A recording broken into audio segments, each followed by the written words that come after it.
Hello, and welcome to the Cryptocurrency News channel. If you want to join me on my live streams, the link is in the description and in the tag comments below.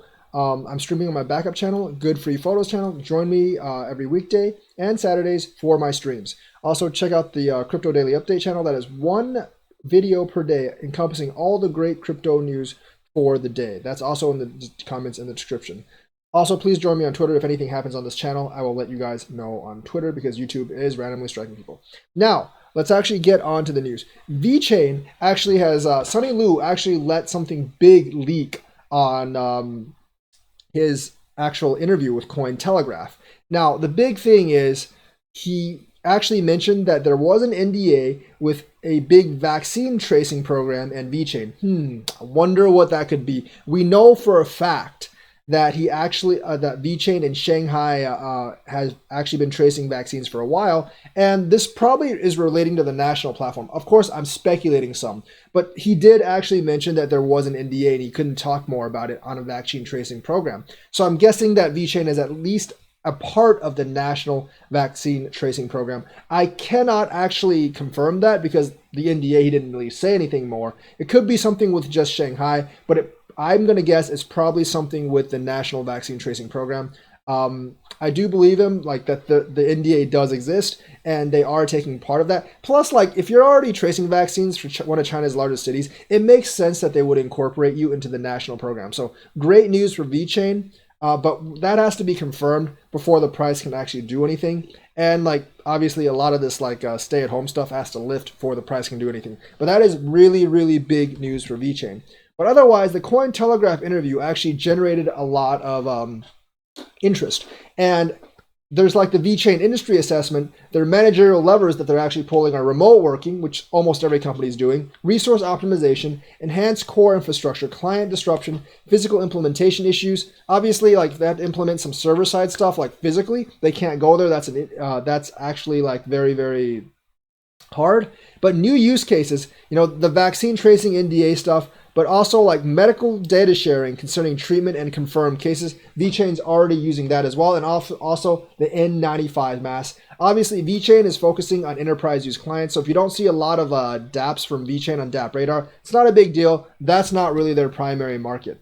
And for them, like the COVID-19 outbreak has raised public awareness about the product authentication and transparency in supply chain, which is very, very good for Vechain because more people are going to demand Vechain. We have Ontology as well, and their managerial levers are decentralized applications, global collaboration, and online community outreach.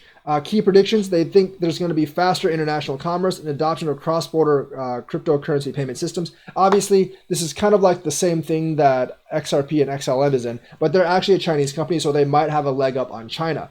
So new use cases are online business models and freelance work management.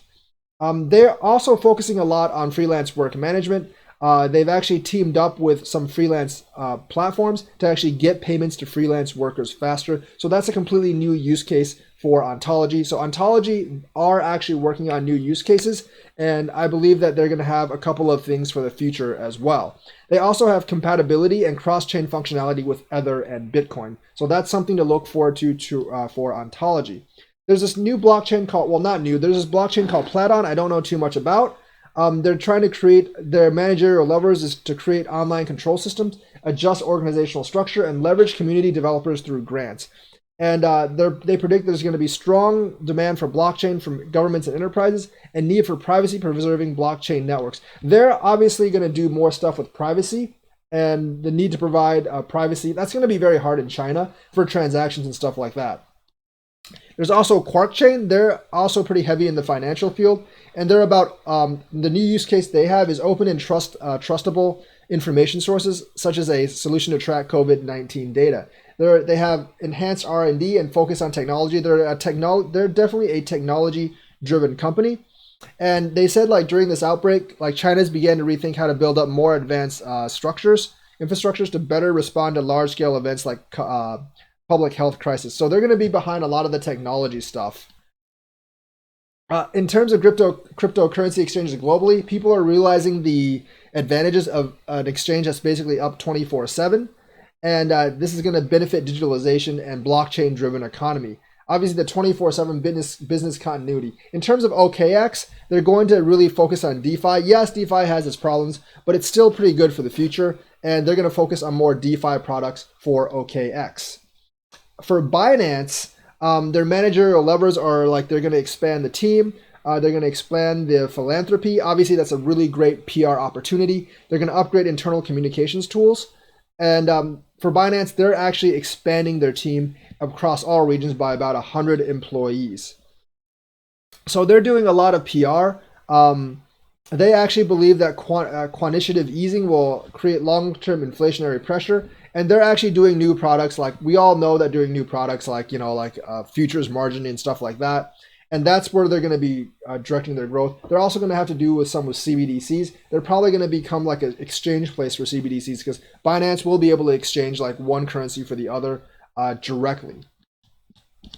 So in terms of like other stuff like mining, obviously Bitmain sees opportunity. I think demand for Bitmain stuff is actually down, but a lot of after the halving, I think miners are going to have to buy like more efficient mining machines, and that's good. That's going to be good for that's going to be good for Bitmain, obviously, because they might actually get more sales. Because less efficient machines are not going to be profitable, so they're going to have to buy new hardware at this time.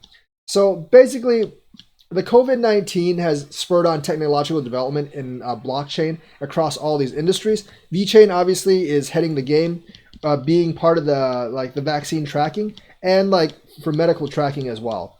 So that's kind of like the lowdown on Vechain, Ontology, Quark Chain, and Platon, and that is actually that's been today's live stream, and what the live stream actually was about, because it was like a big thing about China's overview on blockchain and cryptocurrencies, and the four big blockchain projects / cryptocurrency projects in China. Neo is not a part of this because they haven't really launched 3.0 yet, so they're not really part of this review. But hope you enjoyed this segment.